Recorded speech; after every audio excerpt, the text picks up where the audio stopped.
our challenge. Doesn't it sound like an interesting challenge? It was a lot of fun. It was also a little frightening. Okay. This is the mall, the actual mall under construction. This is when I was there in August. Can you see all the cranes? This is a hotel called the Address Hotel. This is one piece of the mall, another piece, and then we go over and it continues to wrap around. If you want to get a visual, hello, if you want to get a visual, it's the Sears Tower, I don't think they call it that anymore, laid on its side. That's the size of the Dubai Mall. Okay, that's how large this thing was. I've already given you a number of constraints. One of our largest constraints was time. This was August when we were there. They wanted to open the mall the end of October, and they needed everybody completely, fully trained by then. It was an interesting fall. Okay, what I'd like to do is, I just want to show you this. This is an article, and I'll give you the website. This is the mall as it is now. This is it completed. It's hard to tell with this lighting, but that large building is the Burj, which is the Burj Dubai, but it's now called the Burj Khalifa. That was going up. I could see that out of my hotel. That was going up when we were doing all this work. This is the completed mall, but you saw the pictures that I showed you with all the cranes. That's how it was when we got there. Okay, so this is lovely, but that's not what we were working on. Okay, all right. So, am I going too fast? Is there any questions to start? All right. Well, what we did was that first week, we went in August of 2008. We stayed at the hotel that was right next to the mall, and we started meeting with all of the mall project managers and the company that was bringing in the expatriate workers. And you had architects who wanted everything and they had unlimited budgets. You had engineers who had to try to build what the architects saw.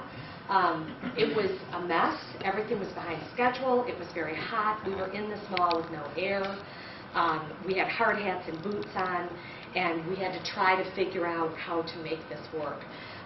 What we did was we also went to other malls. Has anyone seen a picture of the mall that has the ski slope in it? It's the Mall of Emirates, and that's also in Dubai. And what we did was we waited until that mall closed, and we went there. They let us in, because we got permission through EMAR, and we talked with workers, and we watched their processes, and we watched how they spoke with their workers, and how they were training them. And that gave us ideas and what we should and what we should not do. So we basically did this huge analysis where we met with all the stakeholders. We drove out to the labor camp.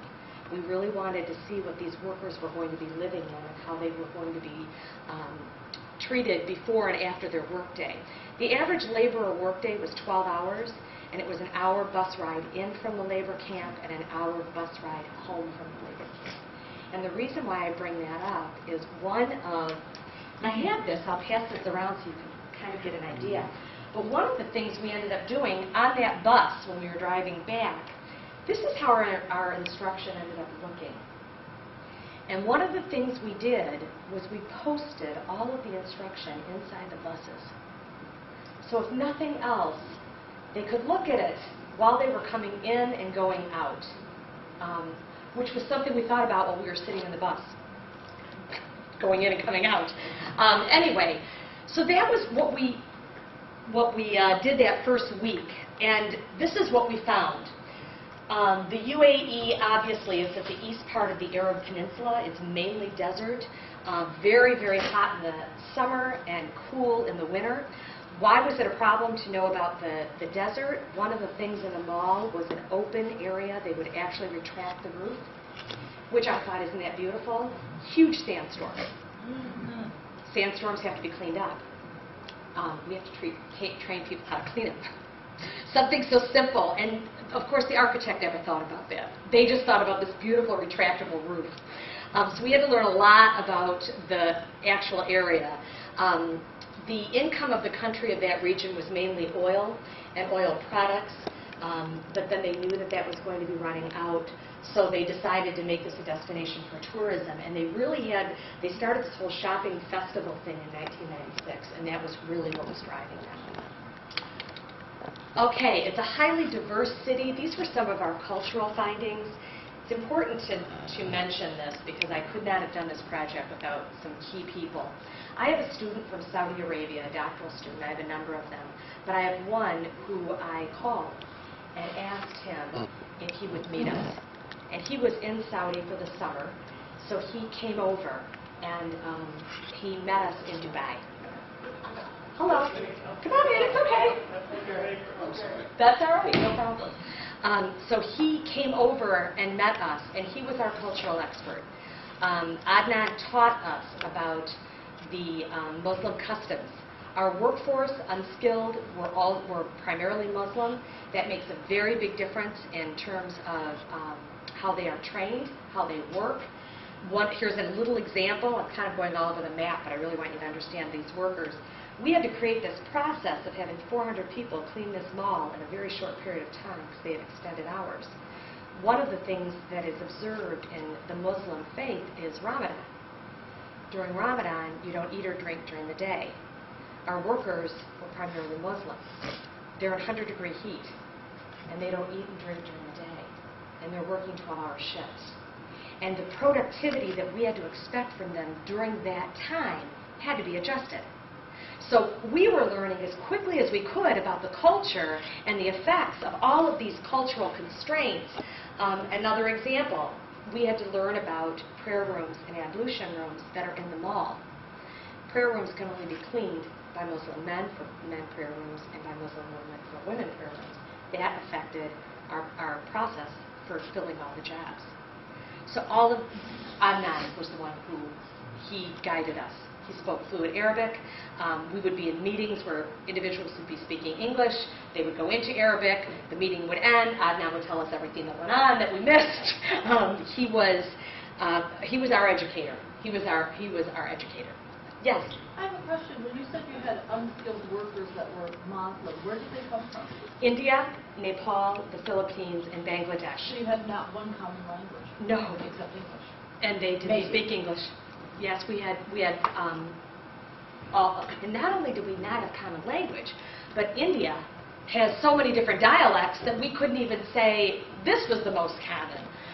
So yeah, we didn't. And not all of them were Muslim, the workers, but most of them were. The Philippines, highly Christian/Catholic community, which brought their own issues that we had to deal with. So it was a lot to be thrown in a week. You know, we're gathering as much as we could in 1 week's time. Adnan was very, very helpful with that, and I strongly recommend if anybody ever does any kind of work outside of their own culture to grab hold of somebody who can help you, because he navigated us. He taught me where I should eat and where I shouldn't eat, and I kept saying to him, "I'm your student." Just, you know, it was very, very helpful. So most of the workforce, as I mentioned, were expats on all levels except the upmost level, which were the nationals who were paying us. The Islamic religion is prominent in the country. We had the month of fasting.